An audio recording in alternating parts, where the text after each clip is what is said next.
पुण्याजवळच्या एका छोट्याशा शहरात देशमुख कुटुंब राहत होतं. देशमुखांचं घर मोठं आणि सुखी होतं. घरात आई वडील, त्यांचा मुलगा रोहित आणि त्याची धाकटी बहीण आनंदी राहत होती. आनंदीचं लग्न झालं होतं, पण तिचं सासर जवळच असल्यामुळे तिचं माहेरी सतत येणं जाणं असायचं. आई वडिलांवर तिचं खूप प्रेम होतं, पण आनंदीच्या स्वभावात एक मोठी कमतरता होती. तिला प्रत्येक गोष्टीत आपलं मत द्यायची सवय होती. घरात काय स्वयंपाक होणार, आईने कोणती साडी घालायची, भावाने कुठे पैसे खर्च करायचे, यापासून अगदी छोट्या छोट्या गोष्टींमध्येही ती हस्तक्षेप करायची.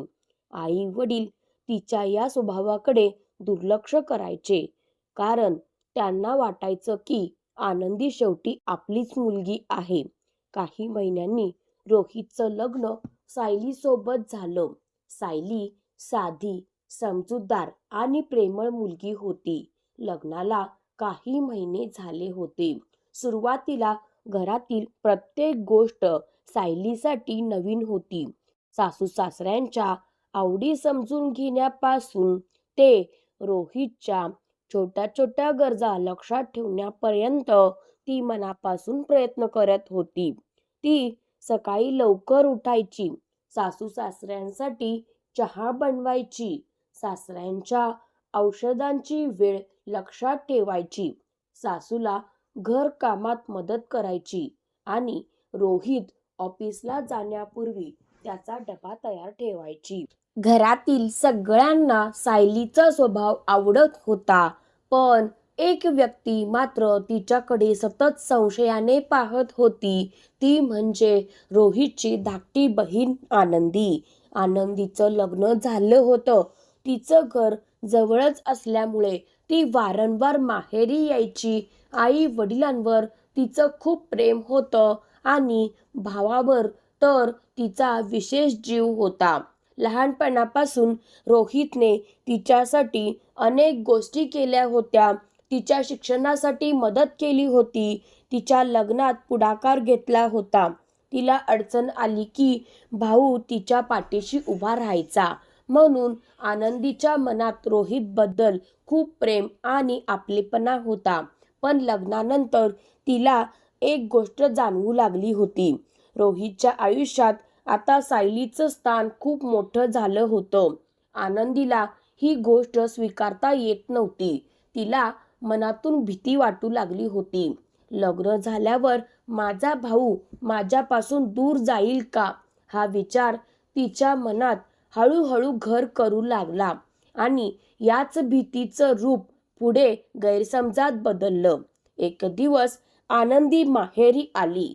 सायली स्वयंपाकघरात जेवणाची तयारी करत होती. आनंदीने स्वयंपाकघरात नजर टाकली आणि लगेच म्हणाली, सायली, आज एवढा स्वयंपाक कशासाठी? सायली हसत म्हणाली, ताई, आई बाबांना काही पदार्थ आवडतात म्हणून बनवतीये, आणि रोहित ही आज ऑफिसमधून घरी जेवायला येणार आहे. आनंदी काहीच बोलली नाही, पण तिच्या चेहऱ्यावर नाराजी स्पष्ट दिसत होती. काही वेळाने ती म्हणाली, तू घरात पैसे जास्त खर्च करतेस. सायलीला क्षणभर काहीच समजलं नाही. ती शांतपणे म्हणाली, तसं काही नाही ताई, मी प्रत्येक खर्चाचा विचार करूनच करते. आनंदी म्हणाली, मला माहीत आहे, पण घर चालवणं आणि घरातील पैसे खर्च करणं यात फरक असतो. सायलीला तिच्या बोलण्याचं वाईट वाटलं, पण तिने उत्तर दिलं नाही. तिला घरात वाद नको होता.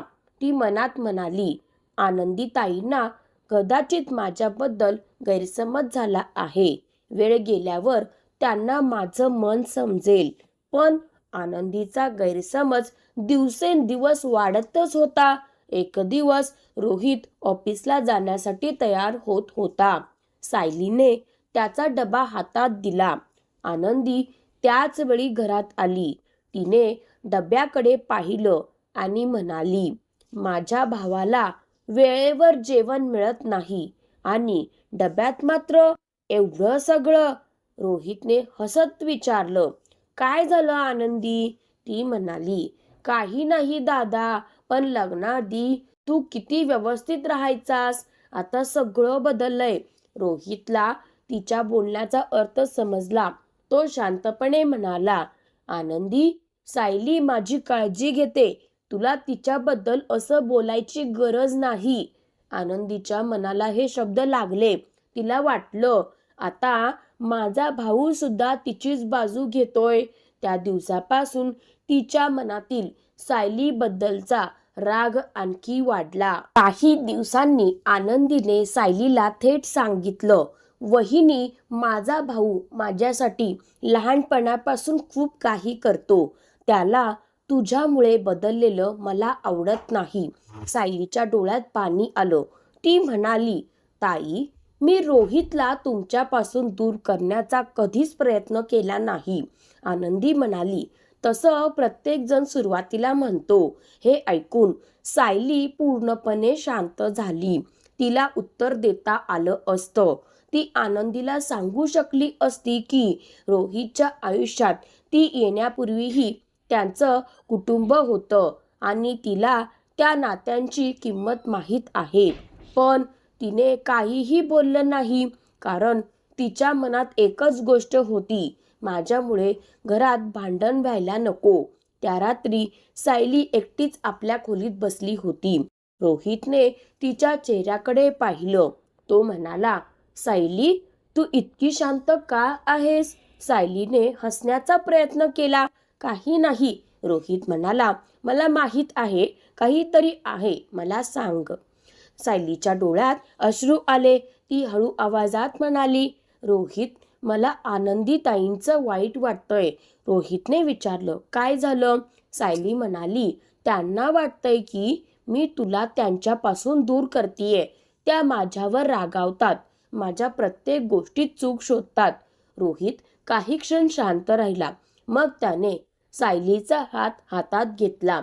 सायली, तू माझ्या आयुष्यात आलीस म्हणून माझं बहिणीवरचं प्रेम कमी झालेलं नाही. सायली म्हणाली, मला माहीत आहे, पण मला आनंदी ताईंशी भांडायचं नाही. रोहित म्हणाला, तू काहीही काळजी करू नकोस. वेळ गेल्यावर तिला सगळं समजेल. पण रोहितला माहीत नव्हतं की आनंदीच्या मनात आता आणखी मोठा गैरसमज तयार होत होता. एक दिवस आनंदी आईजवळ बसली होती. ती म्हणाली, आई, तुला सायली चांगली वाटते, पण मला तिचं वागणं अजिबात पटत नाही. आई म्हणाली, काय केलं तिने? ती म्हणाली, आई, मला वाटतं सायली आल्यापासून दादा पूर्णपणे बदलला आहे. पूर्वी तो माझ्या प्रत्येक गोष्टीची काळजी घ्यायचा, आता मात्र त्याच्याकडे माझ्यासाठी वेळच नसतो. आईने तिला समजावण्याचा प्रयत्न केला. आनंदी लग्नानंतर रोहितच्या आयुष्यात त्याची पत्नी आली आहे, पण म्हणून त्याचं तुझ्यावरचं प्रेम कमी झालेलं नाही. आनंदी मात्र ऐकायला तयार नव्हती. ती म्हणाली, आई, तुला सगळं दिसत नाही. सायली खूप शांत असल्याचं दाखवते, पण ती दादाला हळूहळू माझ्यापासून दूर करतेय. आई काहीच बोलली नाही, कारण तिलाही सायलीचा स्वभाव चांगलाच माहीत होता. सायलीने कधीही आनंदीबद्दल रोहितकडे तक्रार केली नव्हती. उलट आनंदीने काही बोललं तरी ती शांत राहायची. पण आनंदीच्या मनातील संशय दिवसेंदिवस वाढत होता. एक दिवस सायली बाजारातून घरासाठी काही सामान घेऊन आली. आनंदीने पिशवीकडे पाहिलं. हे सगळं काय आणलं? सायली म्हणाली, ताई, आईंना काही वस्तू हव्या होत्या म्हणून घेऊन आले. आनंदीने लगेच विचारलं, पैसे कुठून आले? सायली थोडी आश्चर्यचकित झाली. रोहितने दिले होते. आनंदी म्हणाली, म्हणजे आता माझ्या भावाच्या पैशांवरही तुझाच अधिकार? सायलीच्या चेहऱ्यावर दुःख उमटलं. ती शांतपणे म्हणाली, ताई, हा अधिकाराचा प्रश्न नाही. आपण सगळे एक कुटुंब आहोत. घरासाठी लागणारी वस्तू आणणं एवढंच माझं काम होतं. पण आनंदी काही ऐकायला तयार नव्हती. तू कितीही गोड बोललीस तरी मला सगळं समजतंय. सायलीने डोळ्यात आलेले अश्रू आवरले. ती फक्त एवढंच म्हणाली, ताई, जर माझ्याकडून काही चूक झाली असेल तर मला सांगा, पण माझ्याबद्दल मनात गैरसमज ठेवू नका. आनंदी तिथून निघून गेली. सायली मात्र काही वेळ तिथेच उभी राहिली. तिच्या मनात एकच प्रश्न होता, मी खरंच आनंदी ताईंना इतकी वाईट वाटते का? त्या रात्री रोहित घरी आला. सायलीने त्याला काहीही सांगितलं नाही, पण तिच्या चेहऱ्यावरचा उदासपणा रोहितच्या लक्षात आला. तो म्हणाला, सायली, आज काय झालं? सायलीने उत्तर दिलं, काही नाही. रोहित हसत म्हणाला, तू माझी पत्नी आहेस. तुझ्या चेहऱ्यावरचं दुःख मला न सांगताही कळतं. सायलीच्या डोळ्यात अश्रू आले. ती म्हणाली, रोहित, मला आनंदी ताईंचं मन दुखवायचं नाही. रोहितने तिचा हात धरला. तू तिचं मन दुखवत नाहीस. तिच्या मनात गैरसमज निर्माण झाला आहे. सायली म्हणाली, पण त्या माझ्यामुळे तुझ्यापासून दूर झाल्यासारखं समजतात. रोहित काही क्षण शांत राहिला. मग म्हणाला, मी दोघींनाही गमावू इच्छित नाही. तू माझी पत्नी आहेस आणि आनंदी माझी बहीण आहे. तुमचं नातं चांगलं व्हावं हीच माझी इच्छा आहे. सायलीने मान हलवली. मी प्रयत्न करेन. पण पुढच्या दिवशी अशी एक घटना घडली ज्यामुळे आनंदीचा गैरसमज आणखी वाढला. रोहितने आपल्या आई वडिलांसाठी एक छोटासा विमा काढण्याचा निर्णय घेतला. सायलीने त्याला यासाठी प्रोत्साहन दिलं. आनंदीला हे समजताच ती चिडली. ती रोहितला म्हणाली, दादा, आई बाबांसाठी काही करायचं असेल तर मला आधी सांगायला हवं होतंस. रोहित म्हणाला, आनंदी, सायलीने फक्त मला हा सल्ला दिला. निर्णय माझा आहे. आनंदी म्हणाली, पण आता प्रत्येक निर्णयात तिचंच मत असतं. रोहित थोडा नाराज झाला. आनंदी, या चुकीचं काय आहे? आनंदीच्या डोळ्यात अश्रू आले. चूक काही नाही दादा, पण मला वाटतं आता तुला माझी गरजच उरलेली नाही. हे बोलून आनंदी तिथून निघून गेली. रोहित तिच्या मागे जाणार होता, पण सायलीने त्याला थांबवलं. ती म्हणाली, तू आत्ता तिच्याशी बोललास तर कदाचित गोष्ट आणखी बिघडेल. तिला थोडा वेळ दे. रोहितने सायलीकडे पाहिलं. त्याला जाणवलं की सायली स्वतः दुखावलेली असूनही आनंदीचा विचार करत होती. काही दिवसांनी आनंदीने एक मोठा निर्णय घेतला. तिने आपल्या आईला सांगितलं, मी आता काही दिवस माहेरी येणार नाही. आईला धक्का बसला. का? आनंदी म्हणाली, मला माझ्या भावाच्या घरात माझी जागा उरलेली नाही. आई म्हणाली, तू चुकीचा विचार करतीयस. पण आनंदीने ऐकलं नाही. दरम्यान सायलीला आनंदीच्या या निर्णयाची माहिती मिळाली. तिला खूप वाईट वाटलं. तिने रोहितला सांगितलं, ताई माझ्यावर नाराज असतील तर मी त्यांच्याशी स्वतः बोलते. रोहित म्हणाला, तुला गरज नाही. सायली म्हणाली, नाही, हे नातं आपल्यामुळे तुटायला नको. दुसऱ्याच दिवशी सायली आनंदीच्या घरी गेली. आनंदीने दार उघडलं. सायलीला पाहून ती आश्चर्यचकित झाली. सायलीने हातात एक छोटीशी भेट घेतली होती. ती म्हणाली, ताई, तुमच्यासाठी काही आणलंय. आनंदीने विचारलं, कशासाठी? सायली हसत म्हणाली, कारण तुम्ही रोहितच्या आयुष्यात खूप महत्त्वाच्या आहात. आनंदी काही क्षण शांत राहिली. सायली पुढे म्हणाली, मला माहीत आहे की तुम्हाला वाटतं की मी तुमच्या आणि रोहितच्या नात्यामध्ये आले आहे. आनंदीच्या चेहऱ्यावर कठोरपणा आला. मग सायली शांतपणे म्हणाली, पण खरं सांगू का ताई, मला तुमचं आणि रोहितचं नातं तोडायचं नाही. उलट मला ते आणखी मजबूत करायचं आहे. आनंदी काहीच बोलली नाही. सायलीच्या डोळ्यात अश्रू होते. ताई, तुम्ही रोहितची बहीण आहात. माझ्यासाठी तुम्ही फक्त नणंद नाही, तर माझ्या नवऱ्याच्या आयुष्यातील एक महत्त्वाची व्यक्ती आहात. आनंदीच्या मनात पहिल्यांदा थोडीशी हालचाल झाली, पण तिचा अहंकार अजूनही पूर्णपणे संपला नव्हता.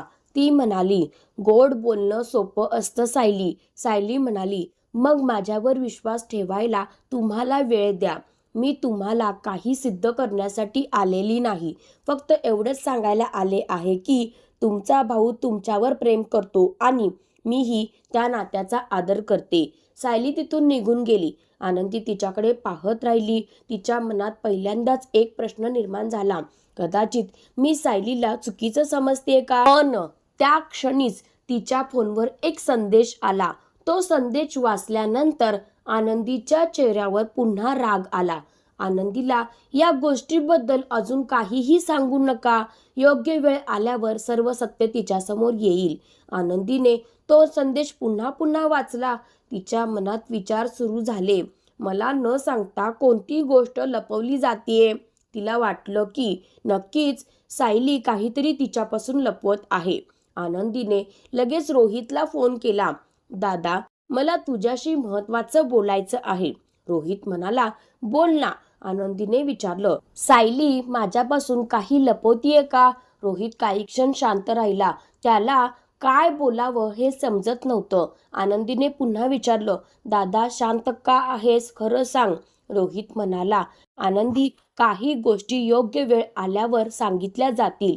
हे ऐकताच आनंदीचा संशय आणखी वाढला. ती म्हणाली, म्हणजे खरंच काहीतरी आहे. रोहितने समजावण्याचा प्रयत्न केला. तू आत्ता गैरसमज करून घेऊ नकोस. पण आनंदीने फोन ठेवला. तिच्या मनात एकच विचार होता, सायलीचं खरं रूप मला समोर आणायचंच आहे. दुसऱ्या दिवशी आनंदी पुन्हा देशमुखांच्या घरी आली. सायली स्वयंपाकघरात होती. आनंदीने थेट विचारलं, सायली, तू माझ्यापासून काय लपवतीयस? सायली चकित झाली. मी काय लपवतीये? आनंदीने फोन तिच्यासमोर केला. हा संदेश कोणाबद्दल आहे? सायलीने संदेश वाचला. तिच्या चेहऱ्यावर क्षणभर चिंता दिसली, पण ती काही बोलली नाही. आनंदी म्हणाली, बघितलंस, तुला सगळं माहीत आहे. सायलीने शांतपणे उत्तर दिलं. ताई, मला या संदेशाबद्दल पूर्ण माहिती नाही. आनंदी म्हणाली, खोटं बोलू नकोस. सायलीच्या डोळ्यात अश्रू आले. ताई, तुम्हाला माझ्यावर विश्वास नसेल तर मी कितीही स्पष्टीकरण दिलं तरी तुम्हाला ते खरं वाटणार नाही. आनंदी काही बोलली नाही.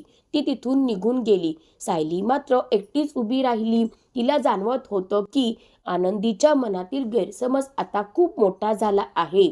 त्या रात्री सायलीने रोहितला विचारलं, आनंदी ताईंचा माझ्यावरचा विश्वास पूर्णपणे संपलाय का? रोहित म्हणाला, नाही सायली, पण त्यांना सत्य कळेपर्यंत थोडा वेळ लागेल. सायलीने विचारलं, पण आपण त्यांना सत्य सांगत का नाही? रोहित म्हणाला, कारण हे सत्य फक्त माझ्या आणि तुझ्या आयुष्याशी संबंधित नाही. आई बाबांच्याही भावनांचा प्रश्न आहे. सायली शांत झाली. तिला अजूनही समजत नव्हतं की रोहित कोणत्या सत्याबद्दल बोलत आहे. काही दिवसांनी घरात एक मोठी अडचण आली. रोहितच्या वडिलांची तब्येत अचानक बिघडली. त्यांना तातडीने हॉस्पिटलमध्ये दाखल करावं लागलं. डॉक्टरांनी काही महत्त्वाच्या तपासण्या सांगितल्या. उपचारासाठी मोठ्या पैशांची गरज होती. रोहित घाबरला. तो म्हणाला, इतके पैसे अचानक कुठून आणायचे? सायलीने त्याचा हात धरला. तू काळजी करू नकोस, आपण काहीतरी मार्ग काढू. रोहित म्हणाला, आपल्या बचतीत एवढे पैसे नाहीत. सायली काही क्षण शांत राहिली. मग तिने आपल्या कपाटातून एक पाकिट काढलं. त्यात काही कागदपत्र आणि पैसे होते. रोहितने आश्चर्याने विचारलं, हे पैसे कुठून आले? सायली म्हणाली, मी काही महिन्यांपासून थोडे थोडे पैसे बाजूला ठेवत होते. रोहित म्हणाला, पण कशासाठी? सायली हसली, आई बाबांसाठी. भविष्यात कधी गरज पडली तर उपयोगी पडतील म्हणून. रोहितच्या डोळ्यात पाणी आलं. त्याला जाणवलं की जिच्यावर आनंदी संशय घेत होती तीच सायली घरासाठी किती विचार करत होती. पण या सगळ्या गोष्टी आनंदीला माहीत नव्हत्या. दरम्यान आनंदीही हॉस्पिटलमध्ये आली. तिने पाहिलं की सायली डॉक्टरांशी बोलत होती. सायलीने स्वतःच्या पैशातून उपचाराचं बिल भरलं. आनंदी दूर उभी राहून हे सगळं पाहत होती. तिच्या मनात पहिल्यांदा प्रश्न निर्माण झाला, जर सायलीला फक्त माझ्या भावाचे पैसे हवे असतील तर ती स्वतःचे पैसे आईबाबांच्या उपचारासाठी का खर्च करते? पण तरीही तिचा अहंकार तिला सायलीजवळ जाऊ देत नव्हता. त्या रात्री आनंदीला तिच्या आईचा फोन आला. आई म्हणाली, आनंदी, सायलीबद्दल तू जे विचार करतेस ते खरं नसेल तर? आनंदी म्हणाली, आई, मला सगळं दिसतंय. आई शांतपणे म्हणाली, नाही आनंदी, तुला सगळं दिसत नाहीये. तू फक्त तुझ्या मनाला जे खरं वाटतंय तेच पाहतीयस. हे शब्द आनंदीच्या मनात घर करून राहिले. काही दिवसांनी रोहितच्या वडिलांची तब्येत सुधारू लागली. घरात पुन्हा थोडं समाधान आलं. पण आनंदीच्या मनात अजूनही एक प्रश्न होता. सायलीने माझ्यापासून कोणती गोष्ट लपवली आहे? एक दिवस घर साफ करताना आनंदीला कपाटाच्या एका कोपऱ्यात एक जुनी फाईल सापडली. फाईलवर रोहितचं नाव होतं. आनंदीने फाईल उघडली. पहिल्या काही कागदपत्रांमध्ये घराच्या खर्चांची माहिती होती. पण त्यानंतर तिला काही कागद दिसले. त्या कागदांवर सायलीचं नाव होतं. आनंदीने ते वाचायला सुरुवात केली आणि अचानक तिच्या चेहऱ्यावरील भाव बदलले. कारण त्या कागदांमध्ये एक अशी गोष्ट लिहिलेली होती जी तिने कधीच कल्पना केली नव्हती. सायलीने लग्नानंतर आपल्या माहेरच्या घरातून मिळालेली काही रक्कम देशमुख कुटुंबासाठी वापरली होती. इतकंच नाही तर रोहितचा व्यवसाय अडचणीत असताना सायलीने स्वतःच्या बचतीतून त्याला मदत केली होती. आनंदीच्या डोळ्यात अश्रू आले. ती स्वतःशीच म्हणाली, म्हणजे सायलीने माझ्या भावाचे पैसे खर्च केले नाहीत, उलट तिने स्वतःचे पैसे माझ्या भावासाठी दिले. तिच्या मनात आतापर्यंत तयार झालेला सगळा राग एका क्षणात डळमळू लागला. पण फाईलमध्ये अजून एक कागद होता. आनंदीने तो कागद उघडला. ते सायलीने रोहितला लिहिलेलं एक पत्र होतं. आनंदीने थरथरत्या हाताने ते पत्र वाचायला सुरुवात केली. त्यात लिहिलं होतं, रोहित, आनंदी ताईंना कधीही असं वाटू देऊ नकोस की माझ्यामुळे त्यांचं तुझ्यावरचं प्रेम कमी झालं आहे. त्या तुझ्या बहीण आहेत. त्यांचा हक्क तुझ्यावर कायम आहे. माझ्यामुळे तुमचं नातं तुटलं तर मला स्वतःला कधीही माफ करता येणार नाही. आनंदीच्या हातातून पत्र खाली पडलं. तिच्या डोळ्यातून अश्रू वाहू लागले. जिच्यावर ती इतके संशय घेत होती, जिच्याबद्दल ती आईकडे तक्रारी करत होती, जिला ती आपल्या भावापासून दूर करणारी व्यक्ती समजत होती, तीच सायली रोहित आणि आनंदीचं नातं टिकवण्यासाठी मनापासून प्रयत्न करत होती. आनंदीला स्वतःच्या वागण्याची लाज वाटू लागली. ती रडत म्हणाली, मी किती चुकीची होते. तेवढ्यात मागून सायलीचा आवाज आला, ताई. आनंदीने मागे वळून पाहिलं. सायली दारात उभी होती. आनंदी धावत तिच्याजवळ गेली आणि सायलीला घट्ट मिठी मारली. सायली, मला माफ कर. सायली काही क्षण स्तब्ध झाली. आनंदी रडत म्हणाली, मी तुला चुकीचं समजत राहिले. मला वाटलं तू माझ्या भावाला माझ्यापासून दूर करतीयस, पण खरं तर तू आम्हा दोघांचं नातं जपण्याचा प्रयत्न करत होतीस. सायलीच्या डोळ्यातही अश्रू आले. ती म्हणाली, ताई, मला तुमच्यावर कधीच राग नव्हता. आनंदी म्हणाली, पण मी तुला खूप दुखावलं. सायली हसत म्हणाली, नाती टिकवण्यासाठी कधी कधी एखाद्याला आपला अहंकार बाजूला ठेवावा लागतो. आज तुम्ही ते केलंत. दुसऱ्या दिवशी आनंदी पुन्हा ती फाईल घेऊन बसली. तिने तो कागद काळजीपूर्वक वाचायला सुरुवात केली. त्यात काही वर्षांपूर्वीची तारीख होती. आनंदीच्या लग्नाच्या काही दिवस आधीची. त्यावेळी आनंदीच्या सासरच्या घरात मोठी आर्थिक अडचण निर्माण झाली होती. तिच्या पतीचा व्यवसाय तोट्यात गेला होता. लग्न मोडण्याची परिस्थिती निर्माण झाली होती. पण आनंदीला या परिस्थितीची पूर्ण कल्पना नव्हती. तिला फक्त एवढंच सांगण्यात आलं होतं की सर्व काही ठीक आहे. आनंदीला अचानक आठवलं की तिच्या लग्नाच्या वेळी तिच्या आईने म्हटलं होतं, काहीही झालं तरी तुझं लग्न व्यवस्थित होईल. पण त्यावेळी सायली त्यांच्या घरात नवीनच आली होती. आनंदीने पुढचा कागद वाचला आणि तिला समजलं की तिच्या लग्नासाठी लागणाऱ्या काही महत्त्वाच्या पैशांची व्यवस्था सायलीने स्वतःच्या दागिन्यांमधून केली होती. आनंदीच्या डोळ्यात अश्रू आले. ती स्वतःशीच म्हणाली, माझ्या लग्नासाठी सायलीने तिचे दागिने विकले होते. तिला विश्वासच बसत नव्हता. सायलीने मात्र ही गोष्ट कधीही कोणाला सांगितली नव्हती. रोहितलाही तिने स्पष्ट सांगितलं होतं, आनंदी ताईंना कधीही कळू देऊ नकोस. त्यांना वाटेल की मी त्यांच्यावर उपकार केले. आनंदीच्या डोळ्यातून अश्रू वाहू लागले. तिला आठवलं की लग्नानंतर तिने सायलीला किती वेळा दुखावलं होतं, किती वेळा तिच्या स्वभावावर प्रश्न उपस्थित केले होते आणि ज्या मुलीने तिच्यासाठी स्वतःचा त्याग केला होता तिच्याच मनाला तिने किती वेळा दुखावलं होतं.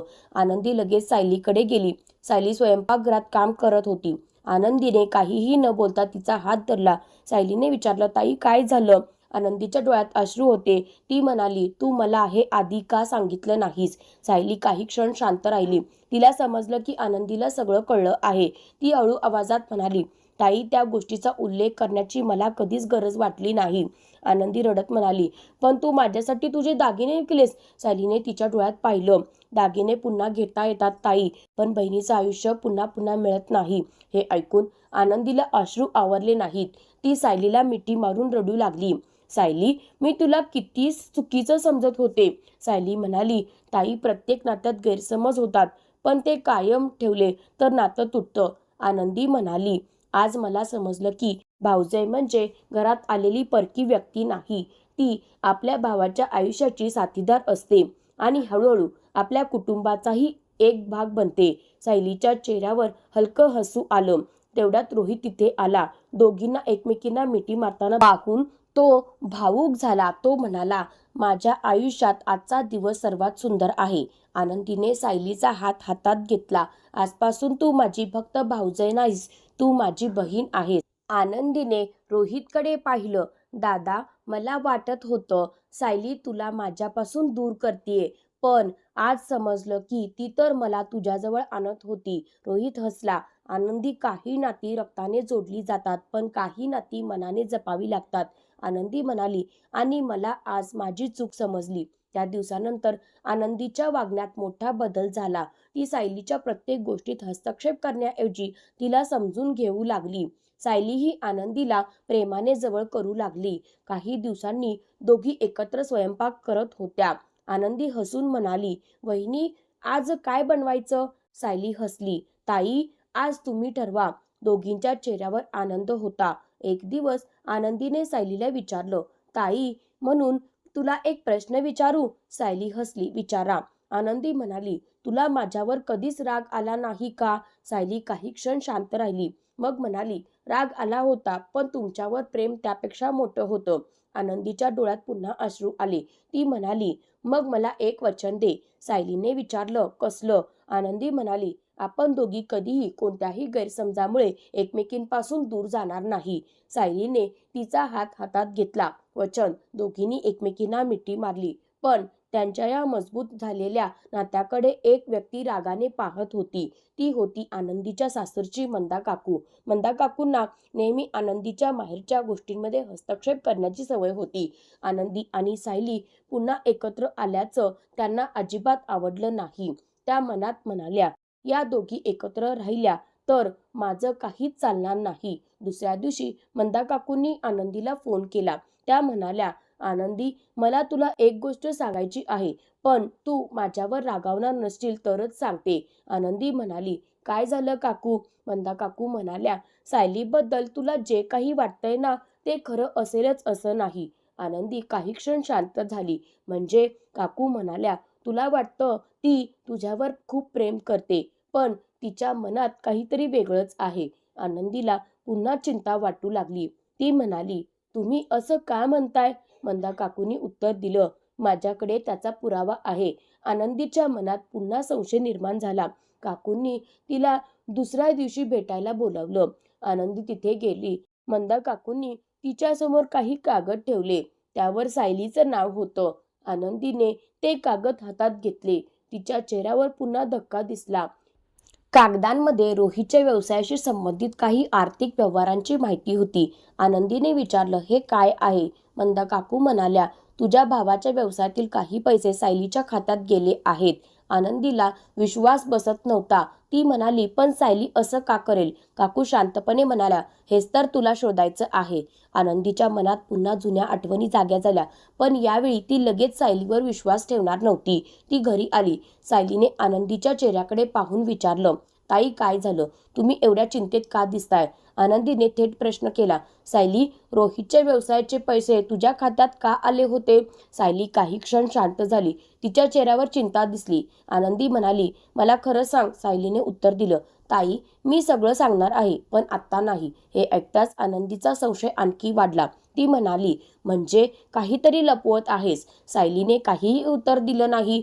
आनंदी रागाने तिथून निघून गेली. पण सायलीच्या डोळ्यात अश्रू होते, कारण तिला माहीत होतं की हे सत्य सांगण्याची योग्य वेळ अजून आलेली नाही. त्या रात्री रोहित घरी आला. त्याने सायलीला रडताना पाहिलं. तो म्हणाला, काय झालं? सायलीने सर्व सांगितलं. रोहित काही क्षण शांत राहिला, मग म्हणाला, मला माहीत होतं की एक दिवस हा गैरसमज समोर येणार. सायली म्हणाली, पण आनंदीताईंना माझ्यावर पुन्हा विश्वास ठेवता येणार नाही. रोहित म्हणाला, यावेळी आपण सत्य लपवणार नाही. सायलीने त्याच्याकडे पाहिलं, पण ते सत्य समोर आलं तर आनंदीताईंचं आयुष्यच बदलून जाईल. रोहित म्हणाला, तिला सत्य माहीत असणं गरजेचं आहे. दुसऱ्या दिवशी रोहितने आनंदीला घरी बोलावलं. आनंदी आली. रोहितने तिच्यासमोर एक जुनी फाईल ठेवली. तो म्हणाला, तू काल जे कागद पाहिलेस त्यामागचं खरं सत्य यात आहे. आनंदीने फाईल उघडली. पहिल्या कागदावरच तिच्याच नावाचाच उल्लेख होता. आनंदीचे हात थरथरू लागले. ती पुढचा कागद वाचू लागली आणि ते वाचताच तिच्या डोळ्यात अश्रू आले. कारण तिला समजलं की सायलीने रोहितच्या व्यवसायातून एक रुपयाही स्वतःसाठी घेतला नव्हता. उलट सायलीने आनंदीच्या सासरच्या कुटुंबाला एका मोठ्या संकटातून वाचवण्यासाठी स्वतःचे पैसे रोहितच्या खात्यातून फिरवले होते. आनंदी स्तब्ध झाली. तिला मंदा काकूंचे शब्द आठवले. तिला पुन्हा जाणवलं की तिने एका चुकीच्या व्यक्तीवर विश्वास ठेवला होता. ती सायलीजवळ गेली. डोळ्यात अश्रू घेऊन म्हणाली, सायली, पुन्हा एकदा मी तुझ्यावर संशय घेतला. मला माफ कर. सायलीने तिचा हात हातात घेतला. ताई, यावेळी मला तुमच्यावर राग नाही, कारण आता तुम्हाला सत्य समजलं आहे. आनंदीला आपल्या चुकीची पुन्हा एकदा जाणीव झाली. पण त्याचवेळी रोहितच्या फोनवर आलेल्या एका संदेशाने तिघांनाही हादरवून सोडलं. तुमच्या कुटुंबाबद्दलचं खरं सत्य अजून समोर आलेलं नाही. पुढचा धक्का लवकरच मिळेल. आनंदीने घाबरत विचारलं, दादा, हा मेसेज कोणी पाठवला? रोहित म्हणाला, मलाही माहीत नाही, पण हा नंबर आपल्यासाठी नवीन नाही. सायलीने फोनकडे पाहिलं आणि अचानक तिच्या चेहऱ्यावर भीती दिसू लागली. आनंदीने विचारलं, वहिनी, तुला काही माहीत आहे का? सायली काही क्षण शांत राहिली. मग ती म्हणाली, हो ताई, पण मला वाटत होतं की ही गोष्ट कधीच समोर येऊ नये. रोहितने विचारलं, कसली गोष्ट? सायलीने एक जुना फोटो बाहेर काढला. त्या फोटोमध्ये मंदा काकू एका अनोळखी व्यक्तीसोबत उभ्या होत्या. आनंदीला मोठा धक्का बसला, कारण तोच माणूस काही वर्षांपूर्वी रोहितच्या व्यवसायात मोठा तोटा करण्यामागे होता. रोहित संतापला, म्हणजे हे सगळं मंदा काकूचं काम होतं? सायली म्हणाली, मला पूर्ण खात्री नव्हती, म्हणून मी पुरावे जमा करत होते. आनंदीच्या डोळ्यात अश्रू आले. ती म्हणाली, आणि मी मात्र पुन्हा पुन्हा तुझ्यावरच संशय घेत होते. सायलीने तिचा हात धरला. ताई, आता भूतकाळ विसरा. आधी सत्य सगळ्यांसमोर आणूया. रोहितने त्या फोटोचा आणि कागदांचा पुरावा सुरक्षित ठेवला. पण त्याच क्षणी घराच्या दरवाजावर जोरात टकटक झाली. तिघांनी एकमेकांकडे पाहिलं. रोहितने दरवाजा उघडला. बाहेर मंदा काकू उभ्या होत्या. त्यांच्या चेहऱ्यावर वेगळंच भाव होतं. त्या आत येत म्हणाल्या, तुम्हाला सगळं कळलं आहे ना?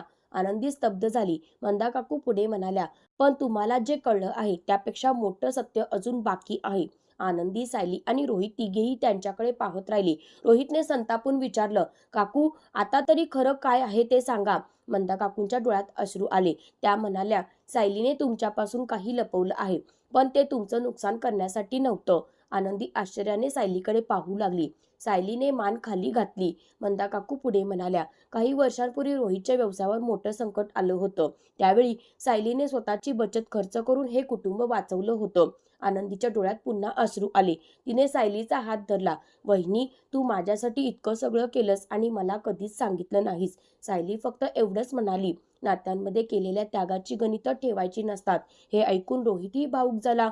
मग तिने आनंदीचा हात हातात घेतला आणि म्हणाली, आनंदी, मला तुझ्या शब्दांचं वाईट वाटलं होतं, पण तू माझी नणंद आहेस, माझी शत्रू नाहीस. हे ऐकताच आनंदी सायलीच्या गळ्यात पडून रडू लागली. तेवढ्यात रोहित शांतपणे म्हणाला, आनंदी, तू माझी बहीण आहेस. तुझ्यावर माझं प्रेम कधीच कमी होणार नाही, पण माझ्या पत्नीचा अपमान करून तू माझं प्रेम मिळवू शकत नाहीस. आनंदीने मान खाली घातली. रोहित पुढे म्हणाला, आणि सायली, तुझ्याही मनात माझ्या बहिणीबद्दल कायम राग ठेवू नकोस. चूक झाली आहे, पण आज ती स्वतःची चूक मान्य करतीये. सायलीने हसून मान हलवली. आनंदीने रोहितकडे पाहत विचारलं, दादा, तू मला माफ केलंस? रोहितने तिच्या डोक्यावर हात ठेवला. तू माझी बहीण आहेस.